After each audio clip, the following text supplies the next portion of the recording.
Hey everyone, welcome to another episode of Get Jasched. I'm your host, Jess, and today is going to be a very useful conversation, especially for those of us who are very expressive and maybe have been told not to be so expressive and are also masters at being calm. So we're talking about the calm advantage today and speaking about how regulation helps create more resilient teams and high-performing teams. And there's a lot of nuance in this conversation, as we can imagine. So I want to get into it by starting with this glorification that we have and have had with glorifying things like hustle and glorifying composure. And when I am talking about calm in this context, I am not talking about being emotionless. I am not talking about suppression either, most importantly. I'm talking about when we know when to be calm. And we're not always going to get that right, but when we know when to be calm, it can change how we move forward and how we actually get results that we want or conversations that we want when we are not flying off the handle, even if we are crashing out inside. Because I know this feeling well. So this could be, in meetings, I've given several examples over the years, but in meetings where something was said and you are activated and you have a reaction, and it may be a perfectly reasonable response to what was said, but using a calm approach, not because you're ignoring the emotion, but it's almost like you're staying so present with it that you're channeling it.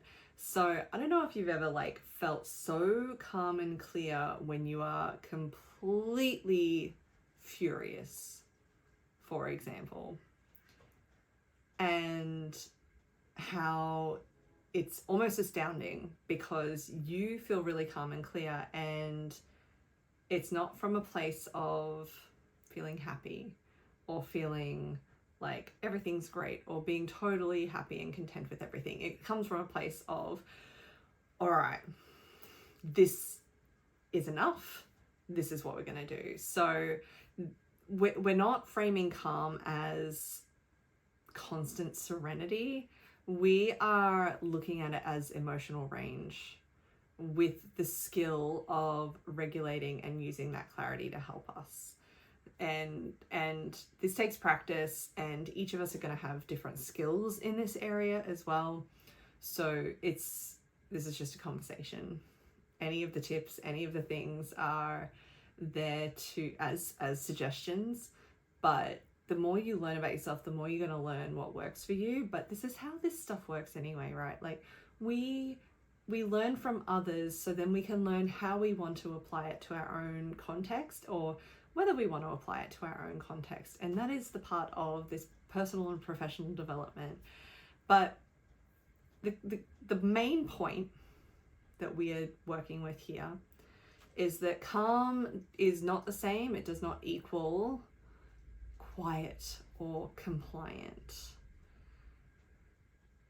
Calm is more of a regulated presence. It is the ability to stay grounded enough to choose your response, and notice that then becomes more about a choice rather than a control.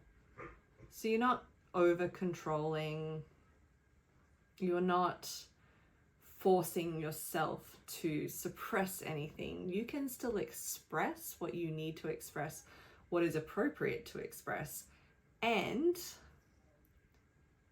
work on this groundedness that helps you move forward. So it is not the opposite of things like anger or fear or passion or bigger feelings, big experiences, big emotions, but you are expressing them without being hijacked by them. And Viktor Frankl speaks a lot about this in his book Man's Search for Meaning. He has a quote, and it's just about, we are in the space between reaction and response, between stimulus and response. We are in the space where we are choosing.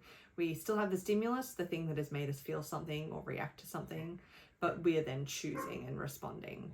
So allowing that can be so helpful for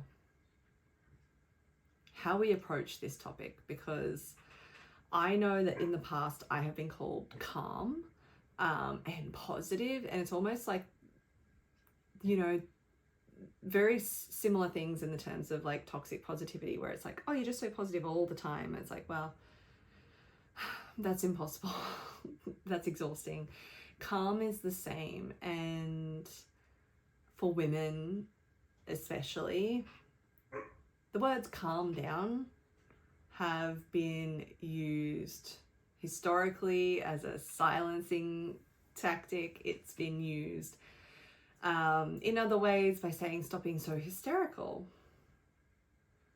which is usually when a woman's just telling the truth about something, and you know, it elicits big reasonable feelings or emotions, and then what do we do with that there? So this is about kind of reclaiming agency in it rather than compliance, if you will. And I do want to acknowledge here, and this is something I've had to learn, right? Like this unfortunately is not something that has just been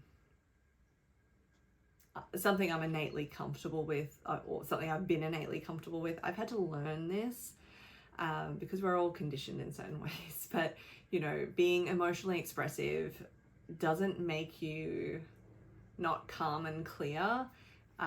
It's just a human response. And as I've said, it's often a perfectly reasonable response to something. Often, I have just always tried to be the voice of reason, whether that's reasonable or not, but tried to be the voice of reason. And I've also learned that having a healthy crash out has really helped me process and get to more clarity on the other side. So there is so much nuance to this. By crash out, I don't mean harming anyone or anything, but really just diving into your emotions and just being like, yes, okay, this is how I'm feeling, and really just expressing that to yourself and then others appropriately or healthily where needed. But the leadership skill in the wording of calm here is about knowing when calm and clear serves, and also knowing when emotion gets to speak. And that is because we can be really angry or frustrated about something. For example, I'm just choosing like the big emotion, right? We can be really angry or frustrated, but also be really clear. And sometimes in a work environment or in an emergency environment, you know, like we need to get to the point and we need to be like, all right, this is what we're doing. And also, look, sometimes that is how it happens. That is how we actually get clarity. Sometimes we're really, really clear because of that. So just be aware of that as well. So there's, you know, in emotional contagion research and things like that, we know that when leaders regulate their own nervous system, it regulates the teams. It's a co-regulation. But we also want to acknowledge that I've spoken in previous episode about fast-paced or reactive environments. Having this skill and developing this skill, and it will be a development, but developing this skill helps you to think clearer and to think more strategically, while others might react a little more impulsively. So there is still a difference. There is this clarity and choice that we are bringing into this when we choose this. And we're also acknowledging sometimes calm isn't what is needed. It always makes me think of, like, you know, the thing with kids, like with little kids, is we don't want to hit them or use any physical kind of violence against them. But if they're about to put their hand on a hot stove, or I don't know, put a fork in a PowerPoint or something, that is when we will like grab them and move them very quickly, very abruptly for safety reasons, right? So like, this isn't about advocating any kind of physical anything in the workplace especially, but if you keep that context in mind and how we are approaching this, you can consider when calm isn't helpful, when you need to protect boundaries or advocate or show urgency in some way. Sometimes emotional activation is necessary, and sometimes, again, very contextual, but sometimes having people see that this is having an emotional effect on you is necessary for them to understand. To see the whole picture. I was gonna say here though, sometimes people just won't get it or care even still, but it is a useful thing to consider. It is a useful thing to remember. So that is really, really important to consider as well.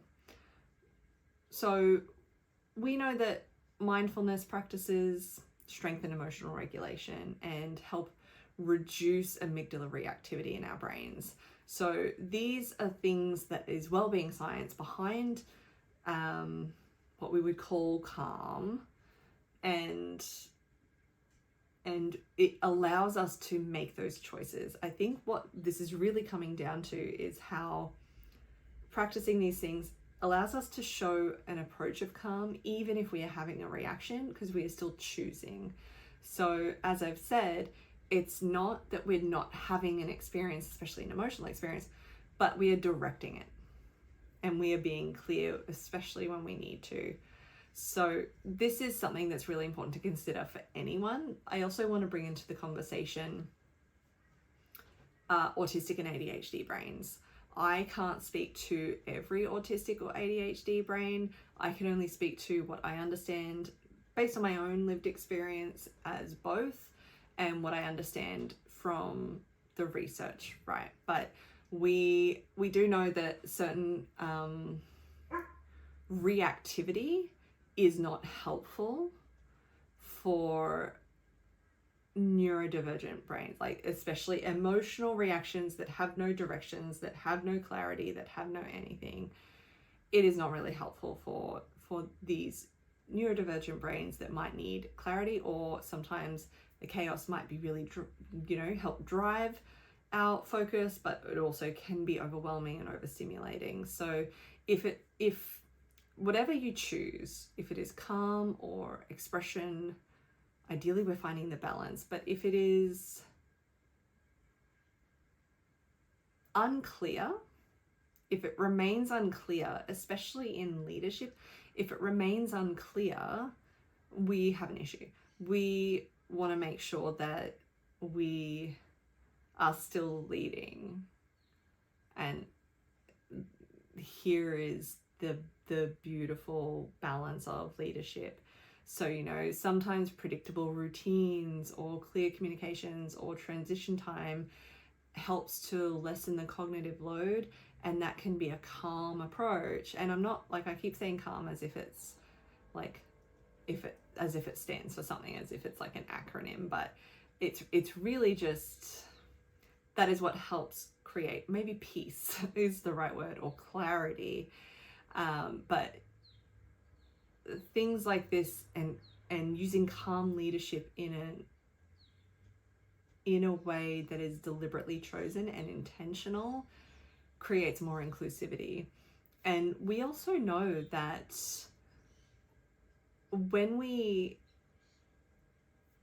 approach anything from the perspective of being inclusive, whether it's for neurodivergent people or for any other inclusion important people or groups that we need to consider, when we approach things from being inclusive, it actually tends to benefit everyone more. Whereas I'll speak to neurodivergency, if we approach things only from a neurotypical perspective, then that only benefits the people who are neurotypical. But if we apply approaches, processes, formats, policies, whatever it is, from that inclusive perspective, especially for neurodivergent people, then everyone benefits, including neurotypical people. So you're capturing more of the population in your environment in this way, and that allows for more collective performance. So this is something that's really helpful to consider as you are doing this, and as you are considering how you respond in different ways too, because people are going to need different responses. People are going to benefit from different kinds of responses in different ways, and as a leader, you are entitled to your own experience, and at the same time you want to consider how your approach is also speaking the language of someone that you are trying to connect with or communicate with or get to a point of progress with, or whatever it is, you know. So these are all things that are going to be helpful to consider when you are in this space. And we also know, I mentioned it, or I inferred it before, but we also know that when leaders are deliberate in how they choose to respond, yes, it creates more trust, but it also sets the tone. I can't say this enough. It also sets the tone. It sets the tone for their people and what is allowed, what kind of behavior is allowed. Because if a leader is not intentional, let's call it that, if they're not intentional in how they are showing up or how they are responding and choosing to respond, whether it's calm, whether it's allowing emotional expression, and both have a place, both are needed in different ways. But if a leader is not intentional in that creates more chaos within the environment of the people that you work with. It doesn't set an example. It's not that it sets a bad example, it just doesn't set an example. So people are not being given a model of how or when a certain choice is okay or appropriate or helpful, mostly helpful. So these are just helpful things to consider as a leader, not just for yourself, but also for your people and for the culture of your team. So some practical tools and things that you can apply in the moment. None of them are particularly heavy, but they are all quite simple. Simple, but simple is also the hardest thing sometimes to remember. So simple. The pause of discernment, you know, the pause of what's needed right now. I could fly off the handle. I could crash out outwardly, not in a healthy way. Again, it's healthy, but like I could have the meltdown, the stereotypical meltdown, or I could be calm and clear. And again, being calm and clear isn't emotionless. Sometimes I don't know if you've ever been in an argument with a woman, sometimes we know when someone is calm and clear that they are also deeply furious, you know. So there is calm, or there could be truth with a bit of heat. And I feel like this goes without saying, but I have to say it anyway. We're not talking about like verbal abuse. We're not talking about anything that makes people feel unsafe in any way. But, you know, like it could just be like the truth that isn't sugar-coated as much. So that is one thing, just discerning what's needed right now. Not just for me, but for the outcome that we're working towards anyway, that I want, that they want, or whoever wants. Breathing is a really good one to come back to. And I hummed about that because it's just the one that I always come back to. I always talk about, I always bring up. It's always a thing. Breathing. So at the very least, finding an equal breath that's a little bit longer than your natural breath. And how you're feeling will depend on how accessible that length of breath is. So don't worry, don't let it add to your stress if you're like, I can normally go for 4 counts in and out, but today it's only 2. Like, you know, it's like, okay, there's something constricted, but this is where you just level out the breath. So equal breath. Or if it doesn't create more anxiety, this is the difference, but if it doesn't create more anxiety, you could exhale longer, and that can help you to calm. Sometimes it activates us if our exhale is a little bit longer, because we might just be feeling that much constricted. So before you respond, before you type out a response, before you whatever it is, literally take a few breaths. And I don't mean take a few breaths just because you've been told what to do that and you count out 5 or 10 breaths and be like, I did it, now I'm still pissed. You still get to be pissed, but it's taking a few slow breaths, but just trying your very best, just trying your best as many times as you need to keep coming back to your breath, and just practice. It's not about, oh, I did 10 breaths, I should feel calmer.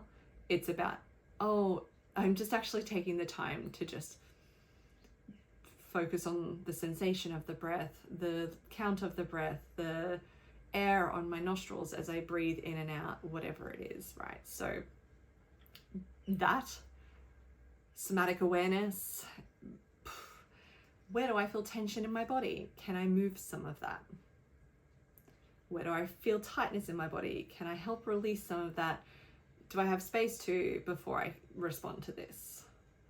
And it's not saying that you are wrong for that experience, but it helps us clear up a little bit more.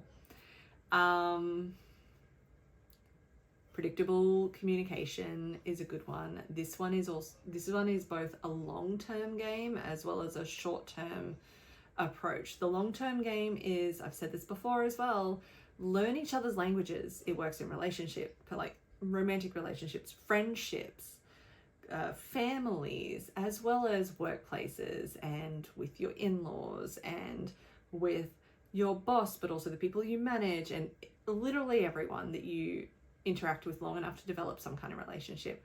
Learn each other's language. I always give the example of, like, you know, the blue thumb on Messenger, and someone will respond and they'll just hit the blue thumb and it feels like the rudest, most passive aggressive shit in the world, or they'll send the thumb emoji. I'm a millennial. It feels like the rudest, most passive aggressive shit. And I have also had to teach myself, but, you know, taught myself that it depends on who's sending it. And I learn, you know, if it's a certain person, like my dad, for example, I don't know if he's really like a thumb anyway, but let's say if it's like my dad and that's what he does, I can easily remind myself now and be like, he doesn't mean that passive aggressively. He just literally means thumbs up, you know? So predictable communication is learning each other's communication styles. This also works well, especially where tone is not present. So in anything text, so literal texts, or on your Slack channel, or in like instant messages or emails, whatever it is. Tone is not available. It's why, again, I, as a millennial, love emojis and love exclamation points and love occasional capitalization. Not yelling at, but just to be like, this word, emphasis, you know. So learning each other's communication helps to reduce the uncertainty and reduce the reactivity. So you can see how it's a long game as well as like in the moment, because when you learn that and you get an email that you could read, maybe you're in a you know, stroppy mood already, and you could read it a certain way, you give yourself a pause long enough to be like, but it's this person who sent it, so this is just how they speak, they're just getting to the point. Awesome. Makes things a lot easier. And also reflection. We always forget about that. We're always like, this is what you can do. Reflection is after the fact, whether it's after an incident, after a moment, or even just at the end of the day where you're reflecting and going, okay, check in, this is where I went calm, this is where I approached calmly, this is where I approached in a way, like this is where I responded that sounded sharper than I intended, and maybe this is where I could have been a little more expressive, a little more clearer in an expressive way. Whatever it is, you do the reflection. So these are little tips, these are little useful things. The reminder, being calm is not about being compliant or being under anything or anyone's control. It is not about suppression. It is about conscious choice, which is conscious leadership, and choosing to the best of your ability, because you're human, choosing to the best of your ability how you want to respond. And it may not be how you really want to respond in the moment, but what is the most useful way to respond. And at some point you might be in a flow state and then it happens. So, sometimes it's a choice, sometimes it's a little bit of efforting, and sometimes it is just how it happens. And it's a beautiful feeling. It's a beautiful sight to behold. So this is part of learning yourself, allowing yourself to make mistakes or be flawed, but learning yourself. So notice this week, where would calm create more clarity, and where might emotion create more connection in this way? Because like I said, both are very needed, both are very necessary, and there is a place for both. But yeah, let yourself really explore that and see how that goes. Thank you for joining me. We'll be back next week with another episode.